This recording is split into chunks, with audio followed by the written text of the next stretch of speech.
Shein. I mean, you've seen it everywhere, right? The haul videos, those prices that seem too good to be true, and that just endless scroll of new styles. It's the undisputed king of ultra fast fashion. But a pretty intense investigation by Greenpeace Germany suggests there might be a toxic secret hiding in plain sight. So, what did they find? Let's get into it.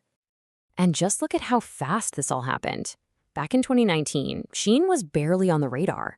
But by 2021, it had completely blown past the giants. We're talking Zara, H&M, to become the dominant player in the US clothing market. This wasn't just growth. This was a total takeover.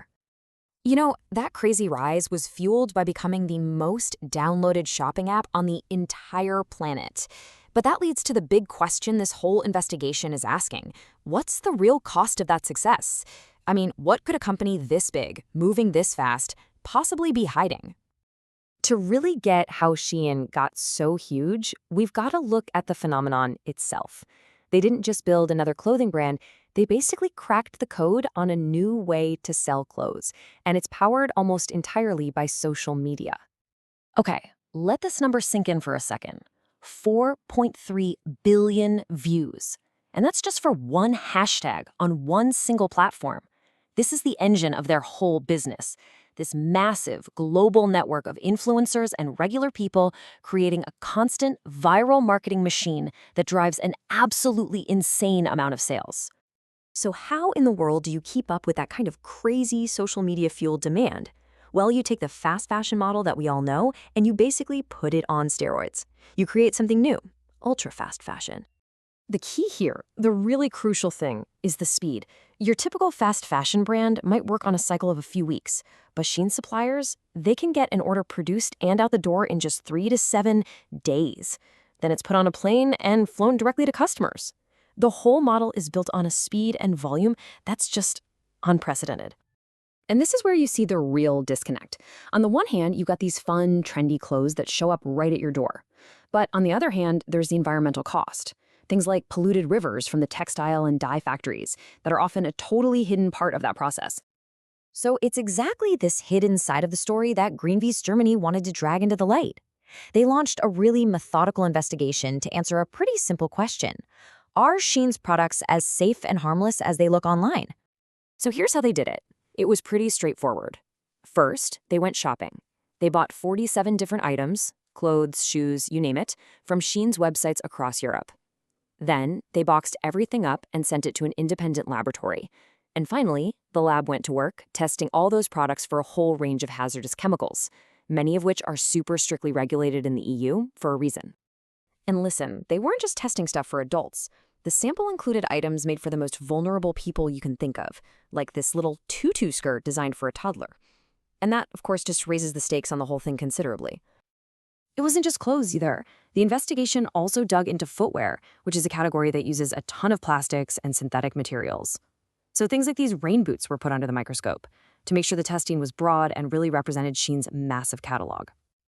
All right, and that brings us to the results. After weeks of lab work, the report revealed what it described as a cocktail of hazardous chemicals.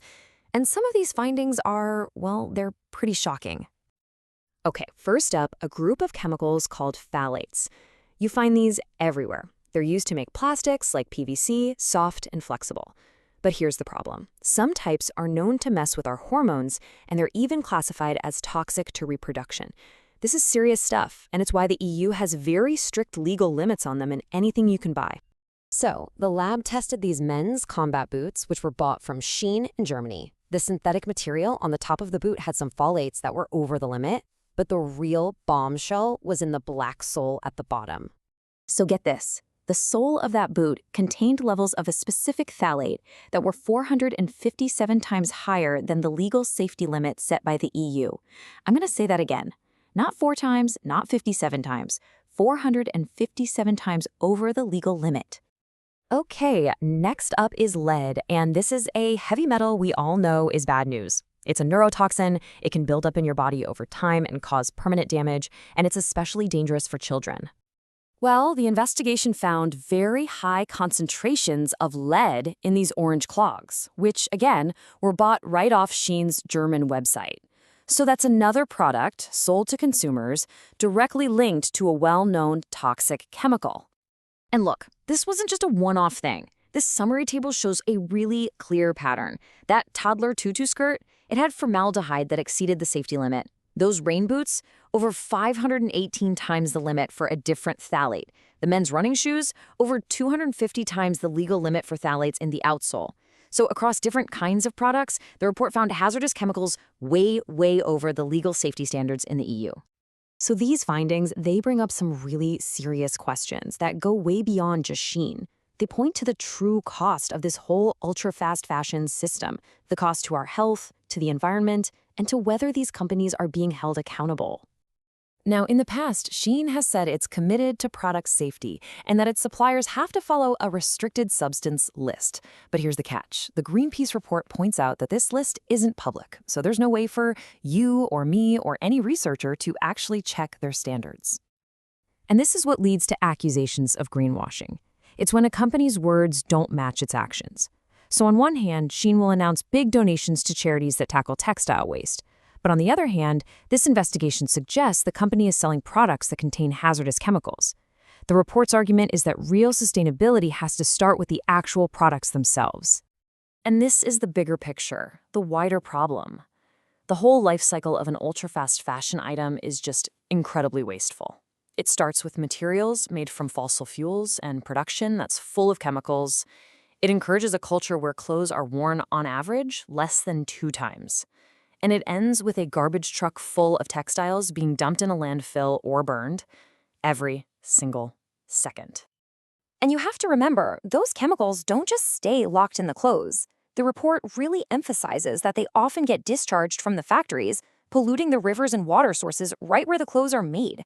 They leave behind this toxic legacy for those communities long after the trends are over. So it really all boils down to this one simple question.